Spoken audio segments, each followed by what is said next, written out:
Gila, masuk ke bulan September bener-bener banyak banget update baru dibanding bulan-bulan sebelumnya. Dan di video ini kita pilihin informasi yang paling seru di dunia kreatif. Sebelum masuk informasi pertama, gue mau ngingetin aja kalau kita ada digital produk yang mungkin bisa berguna buat kalian. Dimana yang pertama kita ada preset Lightroom yang bisa bikin foto kalian terlihat semakin epic. Dan kita juga ada Lux profesional buat iPhone buat kalian yang pengen hasilin warna layaknya kamera mirrorless ketika ngambil video pakai iPhone.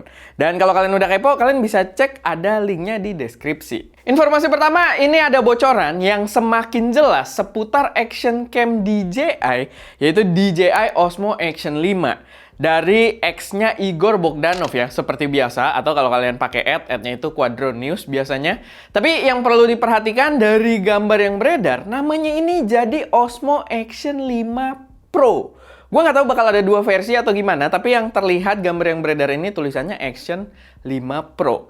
Belum ada info juga soal yang non-pro-nya, atau ya balik lagi ada atau enggak kita belum tahu, tapi spek yang dibocorkan ini menurut gue sangat menarik. Dimana dia pakai sensor 1/1,3 inch, tapi dengan resolusi yang sangat besar di 40 megapiksel. Baterainya bisa tahan sampai 4 jam, dan ini menurut gue yang lebih seru adalah internal storage-nya. Jadi dia membawa internal storage itu sampai 47 GB. Ini produk yang seru banget sih menurut gua, dan gue yakin bakal launch di bulan ini juga karena udah terlalu banyak bocorannya yang beredar, dan beredarnya dari source-source yang sangat-sangat kredibel juga biasanya. Dan ya, gua rasa kamera ini bakal cukup seru kalau kita bahas juga secara khusus sebelum launchingnya gitu ya, sebelum benar-benar dirilis. Karena emang ada beberapa hal dari spesifikasinya yang menurut gue bisa kita breakdown dan itu punya potensi kuat. Lanjut, buat yang belum tahu, GoPro itu juga udah launching di minggu lalu. Cuman sayangnya dengan pembaruan yang lagi-lagi mengecewakan. Dia bawa desain body yang agak berbeda sebenarnya, sama mendukung semakin banyak lens mode untuk bereksperimen. Cuman sayangnya ada hal yang membuat orang males upgrade ya, kalau dari seri sebelumnya. Karena kualitasnya yang gitu-gitu aja, ukuran sensor yang nggak berubah, dan yang paling nyebelin adalah baterainya ganti. Dimana baterai ganti itu big deal banget buat gua, apalagi ya buat gua pengguna GoPro Hero 11, dan begitu juga buat pengguna yang versi 10, 11, 12 yang lain gitu ya. Yang tadinya baterainya sama semua, bisa swap, tuker-tukeran dan lain sebagainya.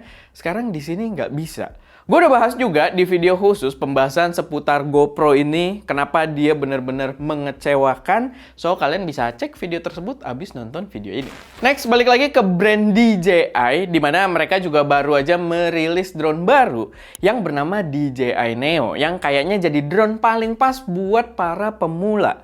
Harganya start di 3,1 jutaan aja tanpa remote, dan emang drone-nya sendiri bisa dipakai tanpa menggunakan remote. Jadi semacam drone pinter gitu, dan dia juga aman kalau misalkan ketabrak-tabrak karena udah full cover juga, dimana propeller atau baling-balingnya itu udah tertutup juga. Jadi harusnya sih mungkin ya buat mainan anak-anak juga bakal lumayan seru. Kita udah ada video unboxingnya, cuman sayangnya belum sempet buat coba pakai drone-nya ya. Semoga aja secepat mungkin kita dapat kesempatan. Sebenarnya drone-nya udah ada gitu, maksudnya kesempatannya buat kita beneran ada waktu buat syutingin gitu ya, cobain di luar. Tapi mungkin nggak usah terburu-buru juga, karena kalau gue lihat di e-commerce stoknya juga udah pada ludes gitu ya. Jadi ya mungkin pelan-pelan lah, nggak apa-apa. Masih dari DJI, selain drone, kemarin mereka juga merilis lensa baru dengan DL mount untuk sistem kamera mereka yang udah ada di Inspire 3 dan juga Ronin 4D.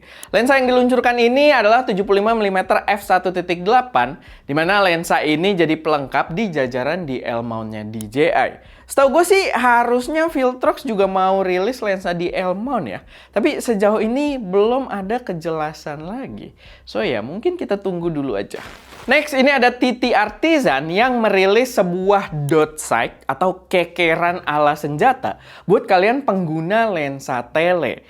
Dari dulu gua pengen banget ya nyoba ginian, soalnya emang kalau pakai lensa tele, ketika kalian lihatnya pakai viewfinder, atau bahkan nggak harus viewfinder lah, kalian lihatnya pakai layar pun itu susah banget buat cari subjeknya karena sekitarnya tuh ketutup gitu. Kita terfokus ke satu posisi telenya aja yang itu udah ngezoom banget. Bukan ngezoom ya, udah jauh banget lah gitu pokoknya. sangat sempit ruang view-nya. Rada ketolong kalau misalkan kalian pakai lensa zoom, karena kalian bisa zoom out dulu, cari subjeknya, kejar, lalu kalian baru zoom in lagi. Tapi biasanya lensa tele yang terbaik, yang punya kualitas paling bagus, itu adalah lensa fix. Semoga aja produk ini masuk Indonesia dan kita bisa cobain, karena ini udah wishlist gue dari lama banget. Semoga dengan produk baru ini, gue akhirnya bisa nyobain gitu kan, ala-ala kayak pakai senjata. Terakhir, selain dot sight tadi, TT Artisan juga dikabarkan mau mendatangkan lensa 75mm f2. Bedanya sama 75mm Viltrox, di TT Artisan ini 75mm-nya itu buat full frame dan f-nya f2. Walaupun si Viltrox f1.2 ya, tapi f2 sih kalau di full frame mantep juga gitu ya, buat kita tunggu. Udah ada beberapa bocoran di Sony Alpha Rumors, dan emang karena ini buat full frame, gue sangat yakin dia bakal keluarin buat Sony dulu. Dan memang dari gambar promosinya itu juga Sony banget ya kameranya. Walaupun salah satu gambarnya seingat gue ada yang logo Sony-nya dihilangin, tapi ya kita semua tahu lah itu adalah kamera Sony. Mungkin baru menyusul ke mounting yang lain yang agak open juga kayak Nikon di masa depan. Tapi secara angka kalau kita lihat aja ya, angka dan spesifikasi, lensa ini mungkin bisa jadi lensa portrait yang menarik.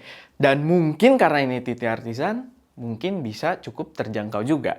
So, mari kita tunggu aja kehadirannya. Oke, paling itu aja sih sedikit informasi yang bisa gue sampaikan di episode Saturnius kali ini. Semoga bisa memberi referensi atau informasi tambahan di minggu ini. Kalau ada koreksi saran atau kalian punya informasi lain yang mungkin berguna buat teman-teman yang lain, silahkan taruh aja semuanya di kolom komentar. Oke, itu aja. Semoga bermanfaat. Gue Erwin, di belakang kamera ada Ska, dan jangan lupa berkarya.